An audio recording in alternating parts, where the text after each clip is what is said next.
Hello!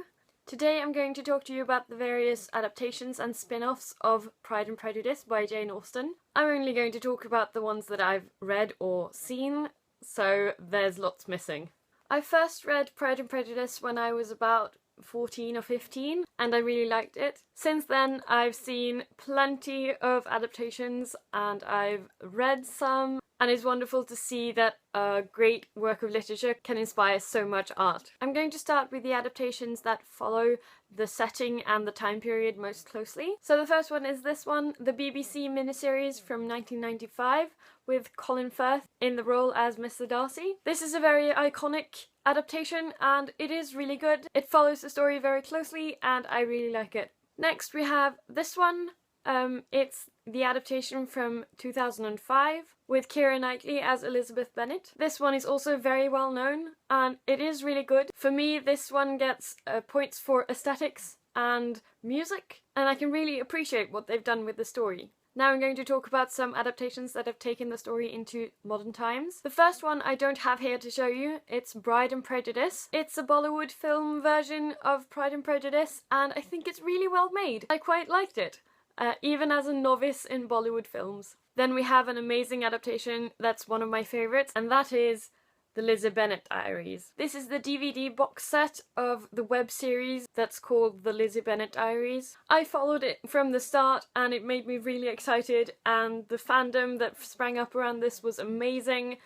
And I had loads of fun following this over a whole year. There was more than just the social media and YouTube series for this one. It branched into a book version, and they've also made another book from the point of view of Lydia Bennet, which I haven't read yet. They also made a Lizzie Bennet Diaries version of the original text, which is the only version of the original text that I have in paper form. All in all, I really like this adaptation and I understand all the changes they had to do to make this more contemporary. The YouTube series, the Lizzie Bennet Diaries, actually won an Emmy, so if that's not a mark of quality, I don't know what is. Now we're moving a little bit further away from direct adaptations. The next one I have to show you is Longbourn by Joe Baker. This book is from the servant's point of view and it takes place over the same time frame, but we don't actually see much of the action that's from Pride and Prejudice because it's just what the servants know. Instead, we get a fascinating look at how it was to be a servant at this time, and for those of you who like the below stairs portion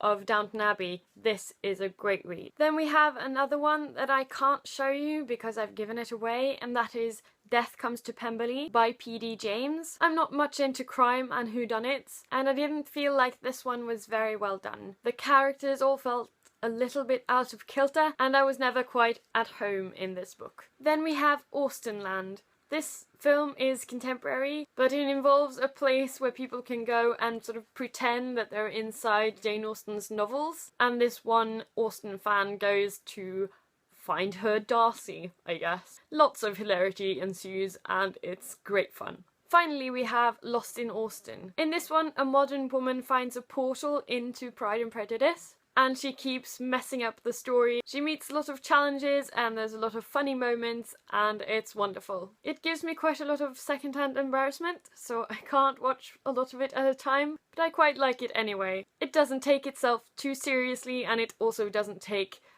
Jane Austen's work too seriously, which is refreshing. Of course, there are others that I haven't mentioned. For example, the television series adaptation of Death Comes to Pemberley, the Austenland book, Pride and Prejudice and Zombies, and of course older Pride and Prejudice adaptations. So that was all for this time. Let me know your favourite adaptations and spin-offs in the comments, and I'll see you next time. Ha there!